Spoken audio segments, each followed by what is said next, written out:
Hi ಎಲ್ಲರಿಗೂ ನಮಸ್ಕಾರ. ನಾನಿವತ್ತು ಗೀ ರೈಸ್ ಮಾಡ್ತಾಯಿದ್ದೀನಿ. ಅದಕ್ಕಾಗಿ 2 ಗ್ಲಾಸು ಬಾಸುಮತಿ ರೈಸ್ ತೊಗೊಳ್ತಾ ಇದ್ದೀನಿ. ಈಗ ತೊಳ್ಕೊಂಡು ಬರೋಣ. ಈಗ ತೊಳ್ಕೊಂಡು ನಾನು ನೀರು ಹಾಕಿ ನೆನೆ ಹಾಕಿದ್ದೀನಿ. ಒಂದು ಅರ್ಧ ಗಂಟೆ ನೆನೆ ಹಾಕ್ಕೋಬೇಕು. ಹಾಗೆ ಇಲ್ಲಿ 1 ಬೌಲು ಕಾಯಿ ತುರಿ ತೊಗೊಂಡಿದ್ದೀನಿ. ಒಂದು 2 ಸ್ಪೂನು ಗಸಗಸೆ ತೊಗೊಂಡಿದ್ದೀನಿ. ಇದನ್ನು ಸಣ್ಣಗೆ ಪೇಸ್ಟ್ ಥರ ನುಣ್ಣಗೆ ರುಬ್ಕೋಬೇಕು. ಅದಕ್ಕೆ ನಾನಿಲ್ಲಿ ಅರ್ಧ ಗ್ಲಾಸ್ ನೀರು ಹಾಕ್ತಾಯಿದ್ದೀನಿ. ನಾನಿಲ್ಲಿ ನುಣ್ಣಗೆ ಪೇಸ್ಟ್ ಆಗಂಗೆ ರುಬ್ಕೊಂಡು ಬಂದಿದ್ದೀನಿ ನೋಡಿ. ತುಂಬ ಗಂಧದ ಥರ ಪೇಸ್ಟ್ ಆಗಬೇಕು ಇದು,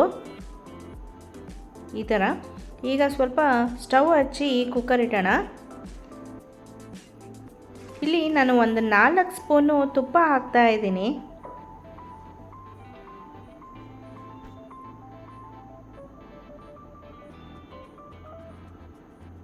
ನೋಡಿ ಇಷ್ಟಾಗುತ್ತೆ 4 ಸ್ಪೂನು.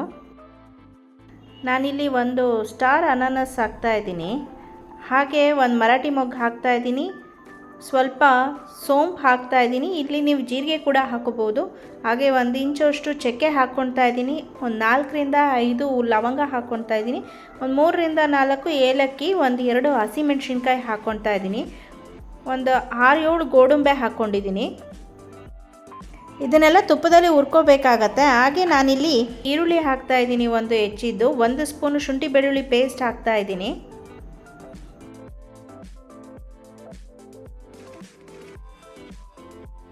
ಇದನ್ನೆಲ್ಲ ಪರಿಮಳ ಬರೋ ತನಕ ಹುರ್ಕೋಬೇಕಾಗತ್ತೆ. ಈರುಳ್ಳಿ ಏನು ಕೆಂಪಾಗಬಾರ್ದು, ಬಣ್ಣ ಚೇಂಜ್ ಆದರೆ ಸಾಕು. ನಾನಿಲ್ಲಿ ರುಬ್ಬಿಟ್ಕೊಂಡಿದ್ನಲ್ಲ ಕಾಯಿ ಮತ್ತು ಗಸಗಸೆ, ಅದನ್ನು ಹಾಕ್ಕೊಳ್ತಾ ಇದ್ದೀನಿ. ನಾನಿಲ್ಲಿ 2 ಗ್ಲಾಸ್ ಅಕ್ಕಿಗೆ 3 ಗ್ಲಾಸ್ ನೀರು ತೊಗೊಂಡಿದ್ದೀನಿ. ಅರ್ಧ ಗ್ಲಾಸ್ ಹಾಲು ತೊಗೊಂಡಿದ್ದೀನಿ. ಯಾವಾಗಲೂ ಬಾಸುಮತಿ ರೈಸಿಗೆ ಒಂದು ಅರ್ಧ ಗ್ಲಾಸ್ ನೀರನ್ನ ಕಮ್ಮಿ ಇಡಬೇಕು. ನಾನೊಂದು ಅರ್ಧ ಗ್ಲಾಸ್ ಹಾಲು ಹಾಕ್ಕೊಂಡೆ. ಹಾಗೆ ರುಚಿಗೆ ತಕ್ಕಷ್ಟು ಉಪ್ಪು ಹಾಕ್ಕೊಂಡೆ. ಮತ್ತು ಒಂದು ಸ್ವಲ್ಪ ಕಸೂರಿ ಮೇಥಿ ಹಾಕ್ಕೊಂಡಿದ್ದೀನಿ. ಇದು ಸ್ವಲ್ಪ ಕುದಿ ಬರಬೇಕು. 1 ಕುದಿ ಬಂದರೆ ಸಾಕು. ನೋಡಿ ಕುದೀತಾ ಇದೆ. ಈಗ ನೆನೆಸಿರೋ ಅಕ್ಕಿ ಎಲ್ಲ ಹಾಕೋಣ. ಈಗ ಒಂದು ಸರಿ ತಿರುಗಿಸ್ಬಿಟ್ಟು ಕುಕ್ಕರ್ ಲಿಡ್ ಮುಚ್ಚೋಣ. 1 ವಿಜಿಲ್ ಆದರೆ ಸಾಕು ಇದಕ್ಕೆ. ಯಾಕಂದರೆ ಅಕ್ಕಿನೂ ನೆಂದಿರುತ್ತೆ, ಆಲ್ರೆಡಿ ನೀರು ಕೂಡ ಕುದ್ದಿದೆ. ಟೋಟಲಾಗಿ ನಾನು 3.5 ಗ್ಲಾಸು ಹಾಕ್ಕೊಂಡಿದ್ದೀನಿ. 3 ಗ್ಲಾಸ್ ನೀರು, ಅರ್ಧ ಗ್ಲಾಸ್ ಹಾಲು. ಹಾಗೆ ಇಲ್ಲಿ ಪಕ್ಕದಲ್ಲಿ ನಾನು ಚಿಕನ್ ಗೀ ರೋಸ್ಟ್ ಮಾಡ್ತಾ ಇದ್ದೆ ನೋಡಿ. ಇದು ಕೂಡ ಆಯಿತು.